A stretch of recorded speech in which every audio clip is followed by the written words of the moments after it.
Flu season is on Alberta's doorstep, making October a great time to be proactive when it comes to our health. With more, I'm joined now by Shandon Sangha, Pharmacy Zone Manager with London Drugs. Good morning. Good morning, Gina. Let's just talk about the purpose behind the flu shot and why this time of year is a good time to roll up our sleeves. Yeah, so I would say that this time of year is definitely the ideal time to get your flu shot. We're rolling into peak viral season, so typically late October to early mid-November is when we start to see, a rise in influenza cases as well as other viral infections. So now really is the best time to start considering, okay, you know what, it's time to get those shots. So the public flu campaign in Alberta does begin on October 20th. So we're coming in close. Immunity does take about 2 weeks for it to develop. So it's one of those things where getting vaccinated before flu activity peaks really gives you that best protection. So Alberta residents aged 5 and over are eligible for the public flu vaccine at pharmacies. And most pharmacies will prefer appointments to be booked, but will also be accepting walk-ins likely. So just check with your personal pharmacy to see what works for them to be able to get you in the fastest.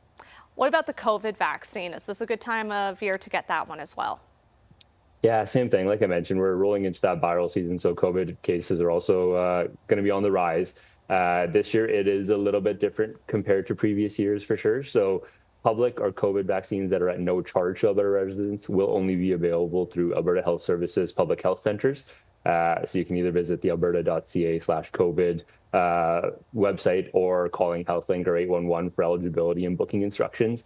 And then that way you can get in there. Otherwise, pharmacies may have some private pay COVID vaccines as well. And some insurance plans may actually help cover some of the costs, but unfortunately at the pharmacy level, there will be a cost to it. So I recommend checking with your insurance provider and or your pharmacist for more information about that. And again, the public flu campaign is beginning October 20th in Alberta this year. Shandon, could you just maybe explain when it comes to the vaccine, what people are receiving? There's so many misconceptions out there right now about a vaccine. So what would you just tell people about what's in the shot that they'd be receiving? Yeah, it's a great question. And again, it's one of those things where there's a reason the flu shot is different every year. You're recommended to getting it every year. So again, they analyze the most common strains of influenza that are prevalent within the world. And what they'll do is they'll then combine that into what we get the flu shot every year.